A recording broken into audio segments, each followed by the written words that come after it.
the first map is gonna be in this best of 5, and the first match of the tournament played on Mediterranean, and the gods are gonna be Ra. So a proper Ra mirror. So definitely interested. Yes. Well, Ra is definitely a god. It is considered very strong, not only on here, on Wooble, but much definitely on Extended Edition. And that is something where, for example, Luyindula plays quite often. You could have, for example, seen him in the tournament, in the Classic League, I think it was called, from Golden Axe that I was actually streaming. Yeah, already was about a month ago, so I pretty much forgot the name already. Streaming about, I don't know, 30 matches and not remembering that, but anyway, here we go. It's gonna be a proper mirror, of course, with the players both playing Ra, and they seem to be choosing quite a bit different right now settings as far as the dogs go. But yeah, it can be kind of for two reasons. One reason here is that basically this is the best position you can start with usually. But when you are playing 1v1, you can already be thinking a bit ahead. Like, for example, if you put one of the dogs a bit more to the right, then the second one naturally gonna be to the left, and you might be having interesting actually coverage of the fishies right from the start. Though, in the end, I really think it doesn't matter at all. Because if you are playing especially Egyptian, you should be ending up basically with 3 dogs nonetheless, once you are gonna be advancing into the classical age, so it really shouldn't be any kind of difference. But to basically let you know about some kind of rules for the tournament, we have already talked about them a bit when we have actually started in the game room and such. Right now, looking at the goal seems to be kind of decent position for basically both players, not really any kind of problem with that. Maybe could be also looking at a bit of a difference in the build orders, if there's gonna be any. So right now you can see 2 on wood, already 5 on food, or rather 4 on food, 3 on wood, whereas for the opponent it's gonna be 4 on food and 3 on wood. Oh, basically 4 already. But it seems like that this one is building houses, so that's fairly similar, I'm thinking. Because it's quite probable that this builder is gonna be then switching also into the wood in there, so the strategies are not gonna be all that different, but right now the villager difference is slightly, ever so slightly potentially there, but not really all that much. But to finally get into the rules.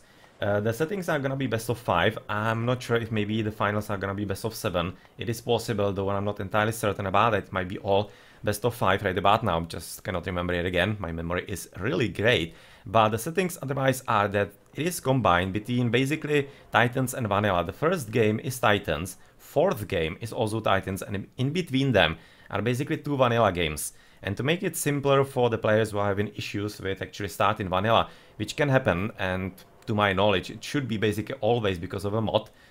When you basically start some, especially graphical mods like UI, for example, Ekanta, without starting Vanilla first, and you just jump into AOT, then it will screw up your AOM due to how some files are actually generated after that, and you need to reinstall, and yeah, well, that's something that not everybody wants to do, or is willing to do, and maybe even just knows about that. It could be just such a simple fix, like basically starting on your Age of Mythology, launch the game, and then you can switch into AOT, and everything is gonna be working for you forever, until you are potentially gonna be switching into some other graphical mod or UI.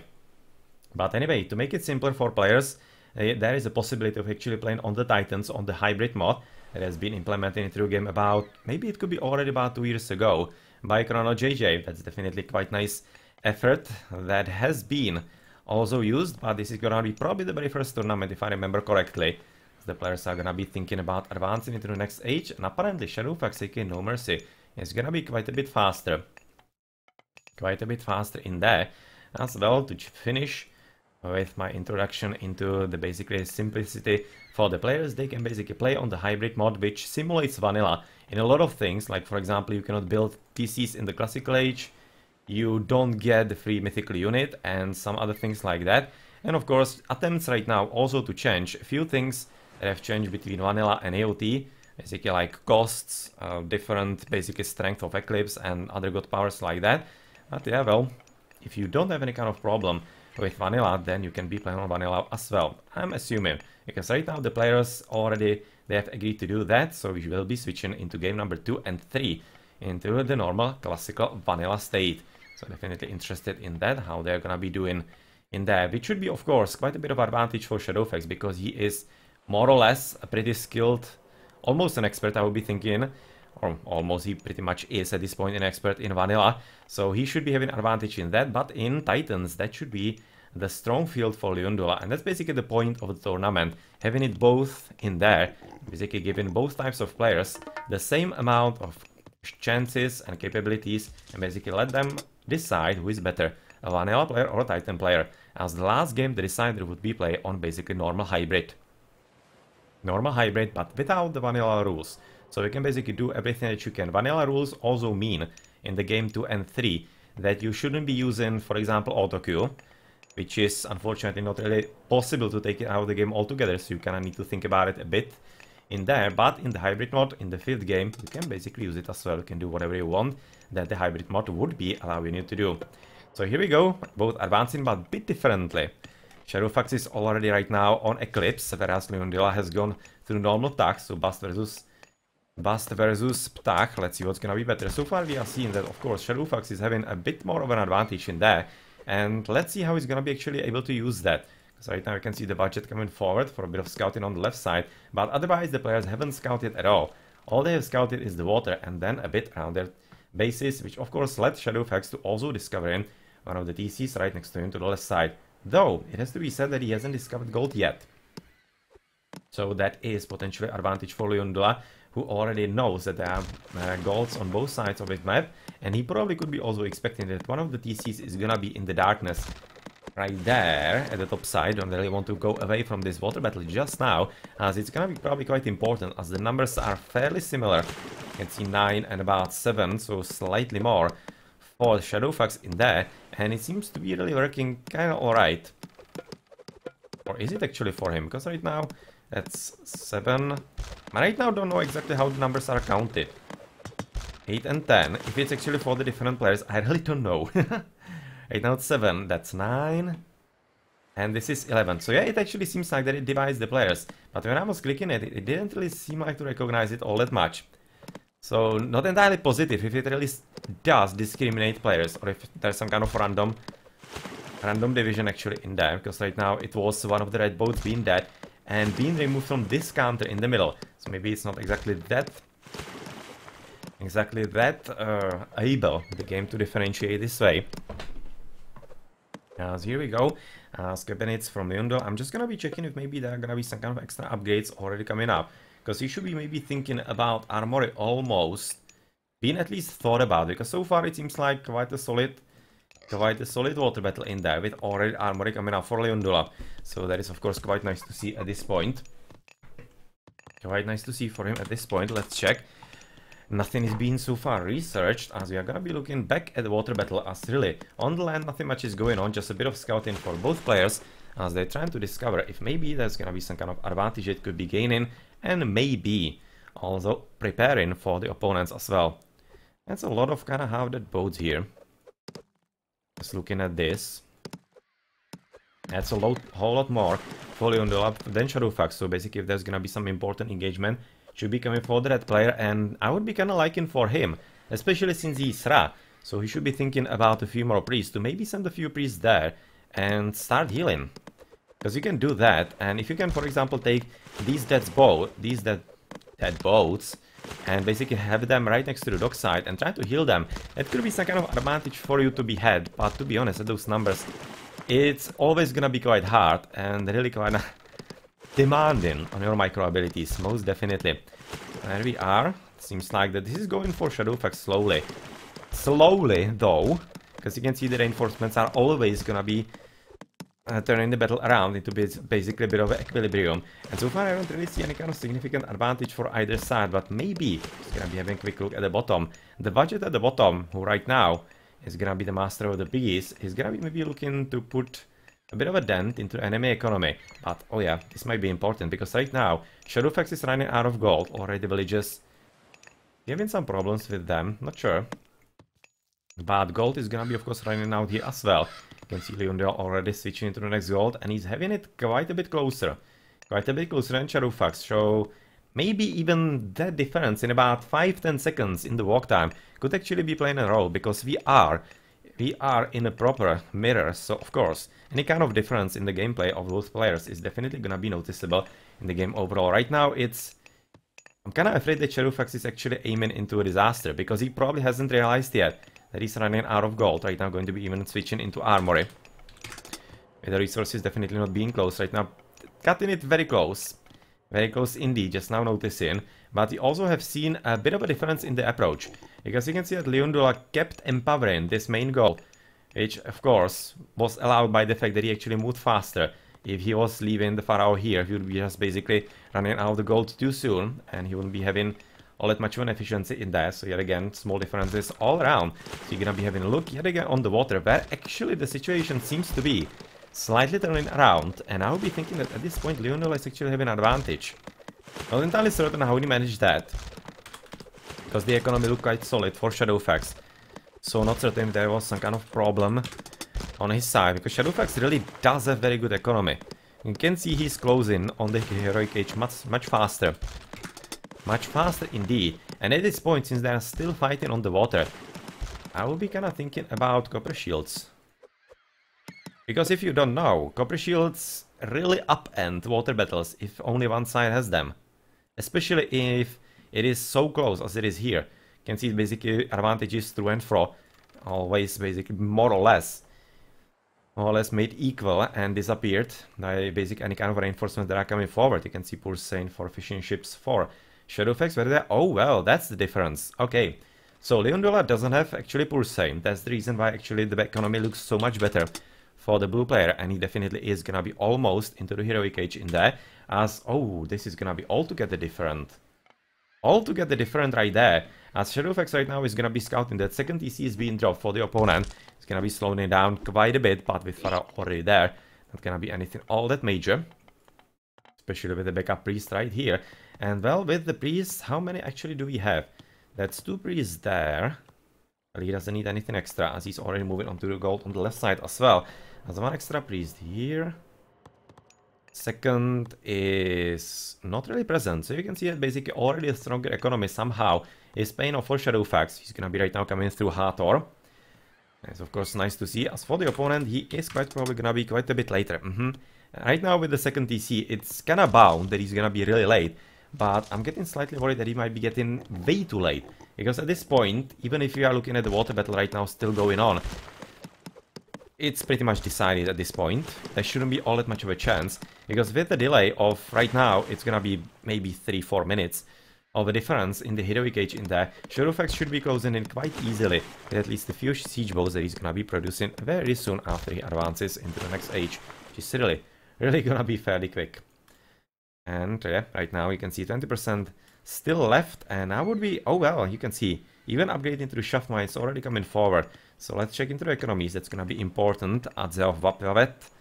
Vapavet is gonna be helping, Hendax, Pickaxe, Hathor already in. Whereas for the opponent, we are looking at Hendax and Pickaxe as well. But of course, he doesn't have the Adze. But he could be having some advantages later for farming, of course, from Bust. But it's a question if it's gonna be really that significant advantage. But maybe it could be. Because yet again, even though this is right now all about the water, we had 30 minutes. Which means that basically both players got from the water what they needed. If the water battle goes beyond 10 minutes, really the importance of winning it is going down quite significantly.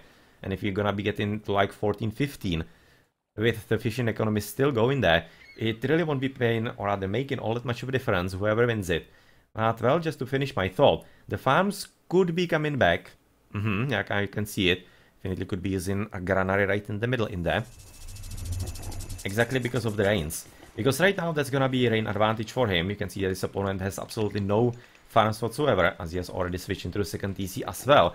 And that means that when Shadowfax is gonna be coming for them, which he undoubtedly will, because quite frankly you cannot... Oh well, this is actually a heavy cabinet. Okay, that's another very rare upgrade. Very rare upgrade that you really see in like one game out of maybe 25, 50 even. It's really not done often, because the waters are usually done once siege boats come in, and there's not much of a reason to actually upgrade into the heavy cabinets. But right now with the huge army, I kinda agree with the decision. You can see how absolutely owned Luyindula was. He was having the same amount of boats. One siege boat in there, but the heavy cabinets completely sunk his fleet in about half a minute without any kind of problem whatsoever. That was so well done. You can see that it definitely paid off this upgrade. How actually expensive it is. I don't think it's actually that expensive. Wow, right now where do I actually find this? Here. Morbach, Reming Galley, Aeroship Claddin, that's into heavy cabins, that's 200, 200, that's really basically 2 boats. Basically 2 boats right there, not even, and it's quite easy as right now we are looking, and of course, Shadowfax come in for, where did he cast it? On the gold, yes, on the gold, didn't kill anything you can see, not really any kind of problem, because it was well countered by Shifting Sense, it seems like. Yeah, the Shifting Sense definitely were used here, seems like one villager died, so not everybody was able to escape, but nothing really all that major, maybe second in there. But it doesn't really matter all that much, as at this point, we are looking at the lumber camp coming quite forward, because of course, Luyindula is quite recognizing that without the water, the land is gonna be very important, and he already needs to be taking care of the TC as, oh man! That's gonna be a bit of a surprise, as of course, like now Shadowfax being so far into the heroic age, of course, with the Migdal already being up, those villages are gonna be completely toastish, and he doesn't have anything to do against that. That is really a pretty big problem right now for him. As right now, even Shadowfax, he could be even blocking any kind of god powers that could be coming up. Like, for example, right now. Oh, well. I'm right now fairly thinking this was a misplay on Shadowfax's part. He should have blocked that by Rain. Or Eclipse. Doesn't really matter which one. Doesn't matter which one. Probably Eclipse would have been slightly better if he didn't have any kind of plan with that. Because otherwise, of course, with using the Rain, he would be given even more advantage to his opponent with the Rain, with the farms, because of course he knew that his opponent already had them, because the Rain being cast a bit before. But Luyindula is already in the heroic age as well, and he might be having some kind of chance of at least slowing this down. It's gonna be all about if he can actually get the siege works up soon enough, because right now those guys are pretty much all dead. So you can see how he's microing the crocodile on them exactly. Oh well, he should have probably finished. He should have finished even if he would be losing him. This was definitely killable, yeah. One shot on each of those, and he would be having to send plenty more villages, which were kind of far away. So he would have slowed this down quite significantly. And right now, let's see if he's gonna be any kind of chance. He's gonna be having any kind of chance for actually taking the settlement down a bit later, because at this point, well, this thing definitely hates piggies in there. That's quite apparent in here, as the market is gonna be coming up as well. And there's a lot of walling actually going on at the bottom. You can see that blue is definitely defending this TC, and much more importantly, already built himself up. And that is something that we don't really see from Luyindula all that much here. I'm not certain, or certain. Wanted to say sure or certain, and certain is there. He probably doesn't realize that his opponent is so close. I'm gonna be dropping the siege works in there, so maybe he has some kind of solid idea, but nothing all that much. But right now, the 4 TCs versus 2, with a stronger economy already for Shadowfax, of course, in there, this is gonna be really hard. Really hard for Luyindula to somehow overcome, even though he might be even maybe jumping Mythic. Let's check that. Oh yeah, he's gonna be coming Mythic, certainly. Absolutely certainly. As right now, we are looking Horus coming forward. Whereas for the opponent, is it actually coming up as well? Yes, it is. Shadowfax coming through Horus, Cavalry and Copper Shields already. So yeah, everything coming forward with 45 TC though. That is important for Luyindula, because it will help him overcome the deficit in, of course, in the TCs. But I will be interested to see what actually happens with the tornado. I'm really guessing it's gonna be coming here. Gonna make sense. But at the same time, we mustn't forget that there is a bit more establishment by Luyindula on the left side, and that might be really lending itself to maybe even attempt this TC. It's really gonna be all about scouting, which basically side he scouts better, because in here he could be maybe tornadoing a bit more of the army here as well. Whereas on the left side it could be kind of simpler, because there won't be all that much of a difference, or rather all that much of a difference, all that many units probably to actually deal with in there. But yeah, here we go. Horus is coming for Shadowfax. He's gonna be slightly faster. As for the opponent, he's gonna be advancing quite soon as well, but without any kind of upgrades whatsoever. It's probably gonna be getting very hard. As right now the Copper Shields coming forward, not that much of a help, of course, against all those chemos. But Tornado is there, and it's gonna be coming, of course, for the TC. And oh, yeah, he should be finishing in time. It was a bit scary in there for Luyindula, I'm thinking for a moment, but right now Horus is in. Horus is in, Skin of Dryness coming forward, and with Rain right now being a cast, that's definitely correct for Shadowfax. He's gonna be getting some advantage from that, but with Luyindula basically denying any kind of tornado from his opponent, it's gonna be a GG. We're gonna be seeing Shadowfax quite comfortably, was very hard battle on the water, but overall his strategy and build order seemed to be better than Luyindula's, and he is pulling off into a lead 1-0 in this best of 5, but it's of course far from over. Alright, so here we go, let's check into the post game. It's gonna be Shadow Facts within everything, not much of a surprise. Improvements though, fairly close-ish. It's maybe a bit surprising considering the stronger economy from Shadow Facts, but overall the economy is actually not that stronger. You can see the difference of the rain. The one extra rain on so many farms actually overcame even the water for Luyindula. It's exactly confirming that winning the water after like the 10-minute mark is really decreasing in importance. It can help you of course, but it usually isn't anything all that huge. Okay, 113, 121, of course, military count 109, 76. Yeah, those ratios, that's exactly what we have seen in there.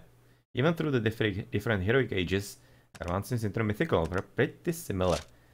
Yeah, the heavy cabinets, that was of course quite good to have. GG.